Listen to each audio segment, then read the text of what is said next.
Tonight we've got Cape Crusaders and Cool Creators on Iowa Tonight, right now. Hey, it's David with Iowa Tonight, and we are here tonight with Matt Morgan at the Iowa League of Heroes, at the headquarters of the Iowa League of Heroes.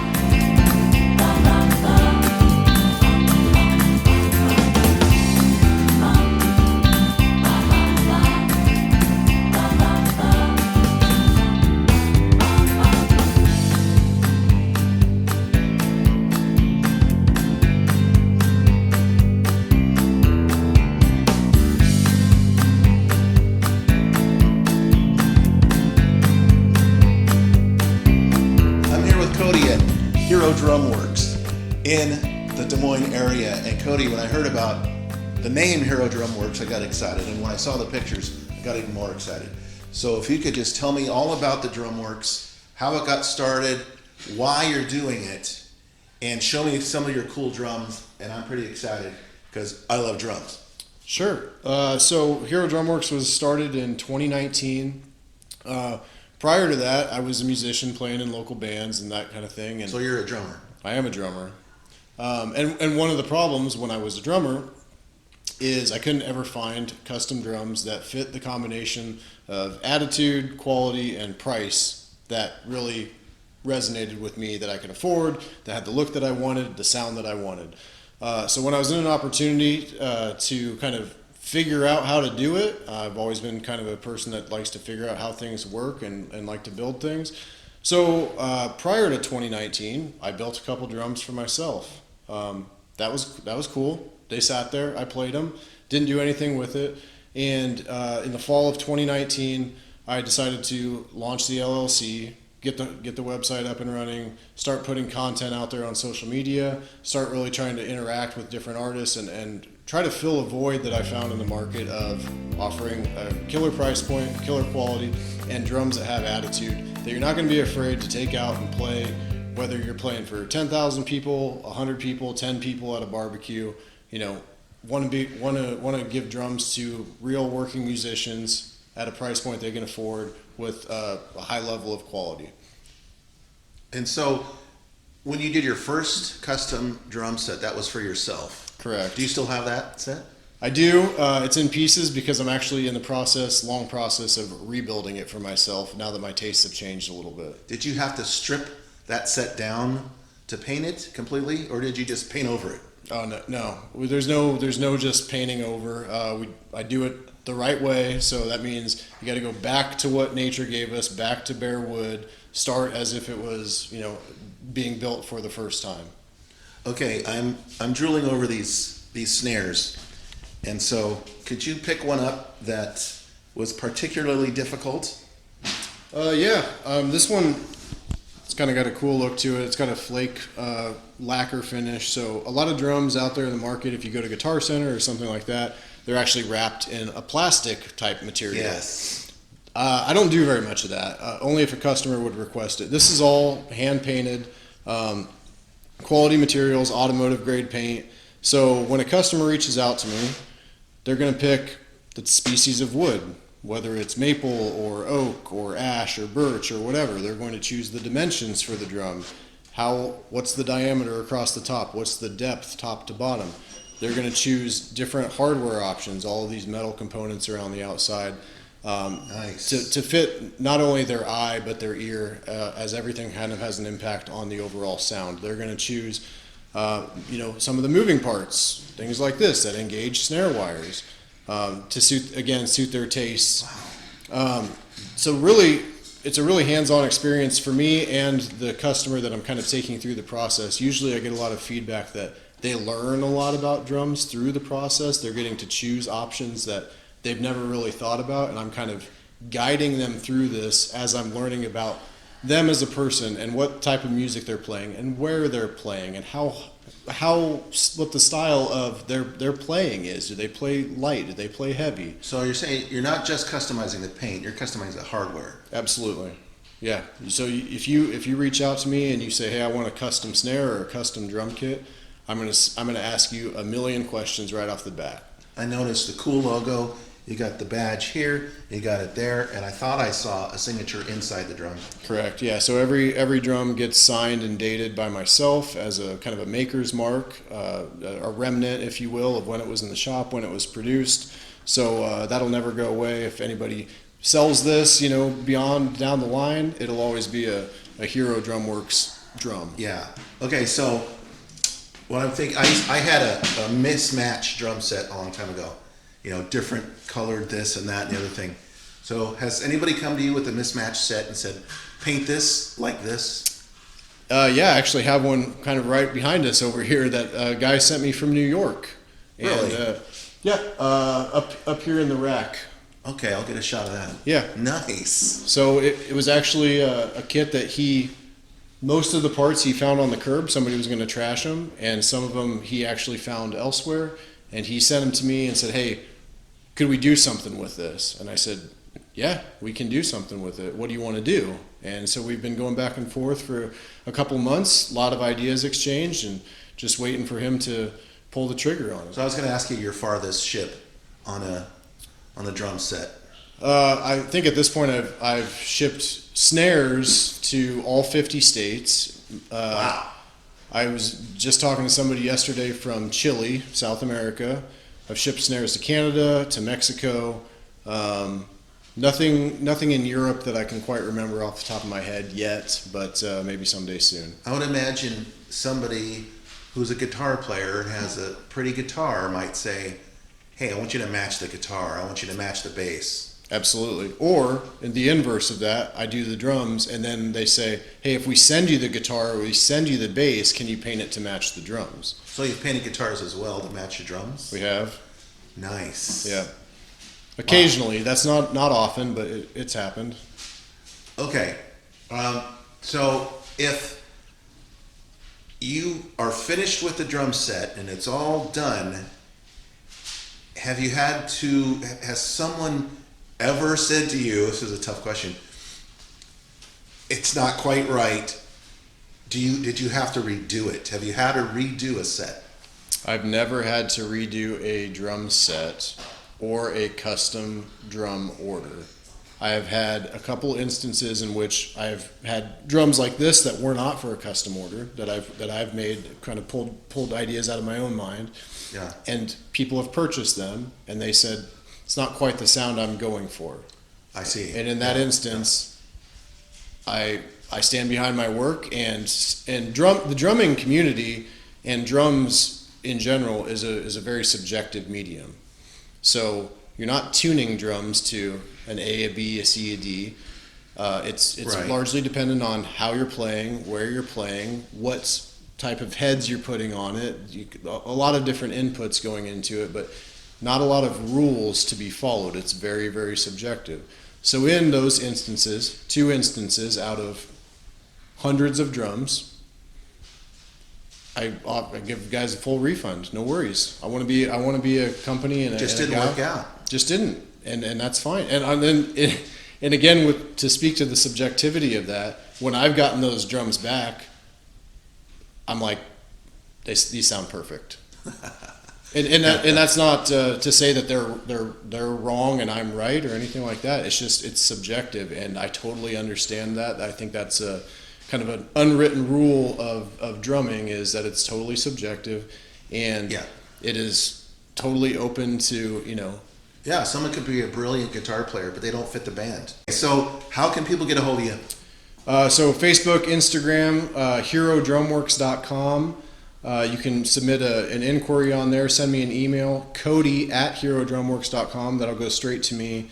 But if you remember one thing, herodrumworks.com, there's opportunities for custom quotes. If you're interested in something, there's opportunities to get in touch with me for anything that you might need. If you have something that you got an old drum kit in your basement that you want to see if we can breathe new life into it, send me a message. Again, herodrumworks.com, Facebook, Instagram, Hero Drumworks. Okay, I'll put that down in the link. So hit the link down below in the video. And thanks for watching Iowa Tonight at Hero Drumworks. Hey, it's David with Iowa Tonight, and we are here tonight with Matt Morgan at the Iowa League of Heroes. at the headquarters of the Iowa League of Heroes. And Matt has so much to share. I've got a couple questions for you, but I'm going to probably interrupt you as you go. But go ahead and just talk about what's coming up. And I know there's going to be things I don't even know. So, Okay.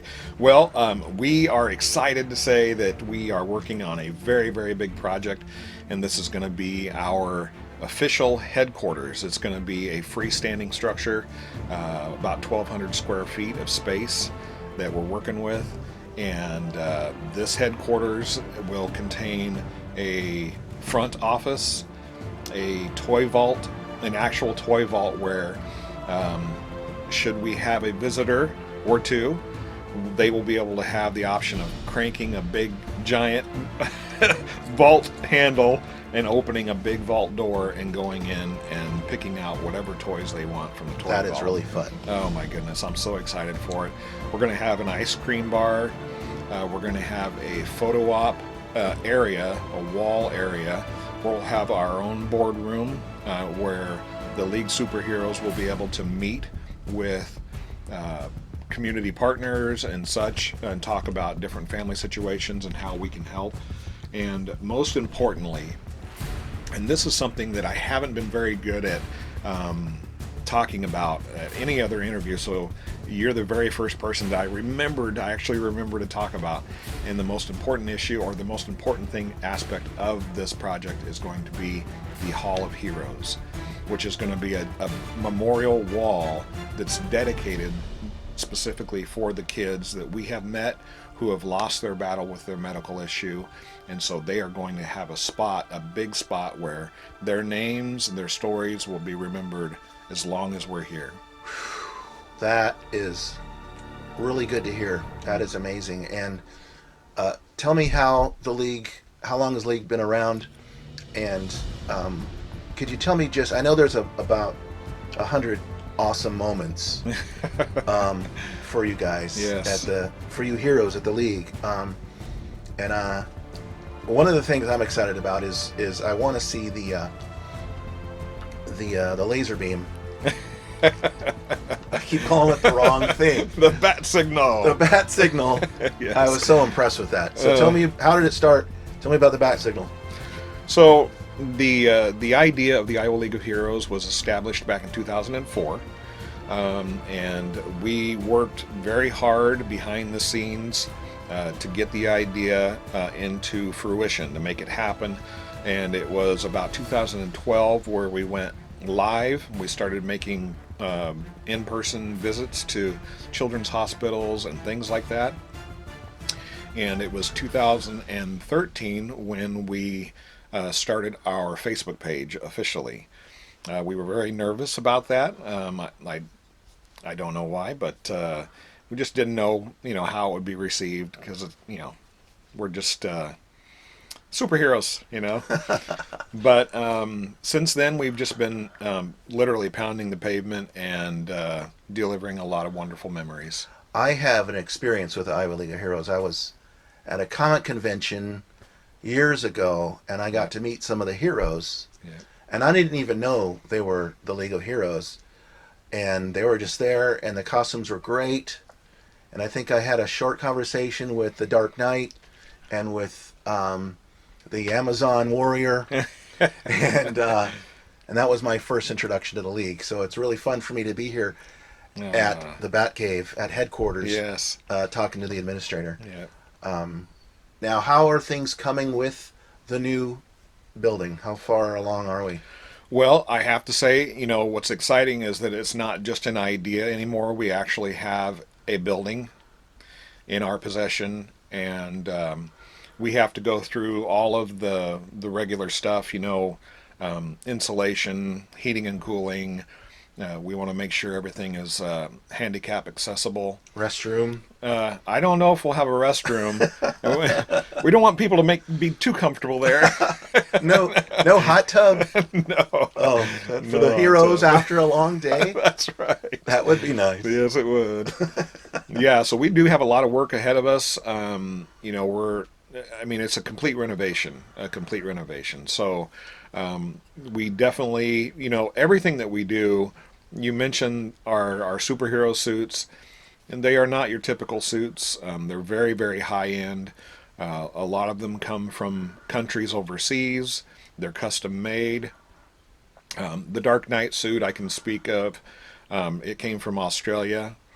It was created from the original mold that was made for the movie itself, and Very nice. it's a pretty penny. But the thing is, and this is what for me what makes it so amazing working with this group of people who are dedicated to what they're doing. You know, they don't post pictures of themselves on their personal social media pages because they take on the persona of the superhero and they want that magic to stay alive. So they don't want people to be able to connect the dots very easily. And I think that's really awesome. And these people, all of the superheroes of the league, they invest in their own suits. And sometimes it's upwards of $2,000-$3,000 in a suit. And so it's quite the investment, but it's on purpose. You know, we want the suits to be as authentic as possible because some of the children and families that we deal with they're sick or they're terminal, and some of them have like high functioning autism, so they're very attentive to the details, and we want to make sure that they experience a real encounter with a real superhero. Yes, and I had a conversation with a hero who explained that they were grilled about their background. They were grilled about who they are, and you got to know the details. Yes, we do. So these heroes are the heroes. Yes. And there's no escaping that. Yep. Okay, one more thing I wanted to ask was, I know there's 100 moments. Could you tell me just one moment that stuck with you from the beginning? The first name that always pops in my mind is Tyler Cross, and he was a young man with a disease called epidermolysis bullosa, which is EB for short, and he had a skin disorder. His body didn't produce the proteins that allowed his skin to attach to the body. Wow. And so they're called butterfly children because their skin is so fragile. And we got to know Tyler, you know, going to the hospital and visiting and delivering toys, and ever since then we developed a relationship with him, and it became a personal relationship where we would actually go back to the hospital not suited up, and we would be visiting with him, and we got to know him and his family, and they were all wonderful people.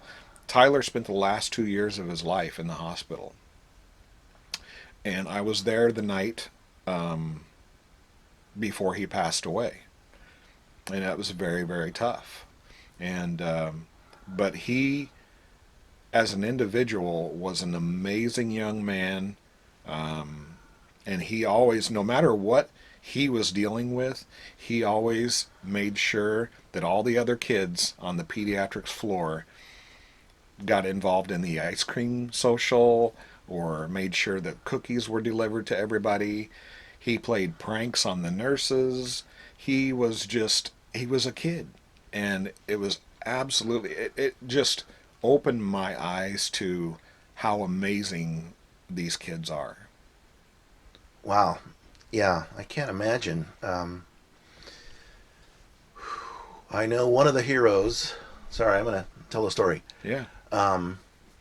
had long brown hair, was part of the Iowa League, and then after growing the hair for years and years, elected to donate the hair to kids with cancer. That's right. Who don't have hair. That's right. And like that's quite a thing for a young lady to do. Yes. Anybody. Yes. And so okay, that's really something. And I can't imagine, you know, when you meet these kids, how it touches your life.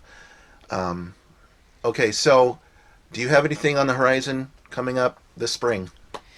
This spring is just, you know, actually all winter long, I've been working on the headquarters facility, getting things prepared for the contractors that need to come in and start making things happen.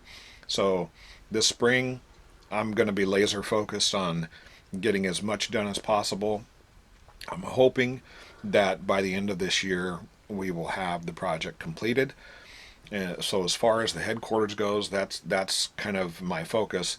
Outside of that, we will be resuming normal operations and making memories with a lot of kids and a lot of families, and just doing our work. How can fans get a hold of Iowa League of Heroes? That's a great question. I just encourage everyone to visit the Iowa League of Heroes Facebook page or the iowaleagueofheroes.com website, and reach out. If nothing else, just follow our Facebook page, because the more people we can reach, the more people are aware of what we can do for. Maybe they have a friend who is going through a tough time. Maybe their child, is not doing well, and we might be able to lift their spirits. So, okay, so if you go to the Facebook page, look for those bat signal pictures. The signal you see on the building, that's real. That's not Photoshop. That's right. Okay. All right. This is David with Iowa Tonight. This is Matt with Iowa League of Heroes. Thanks, everybody, and have a great tonight. And cut.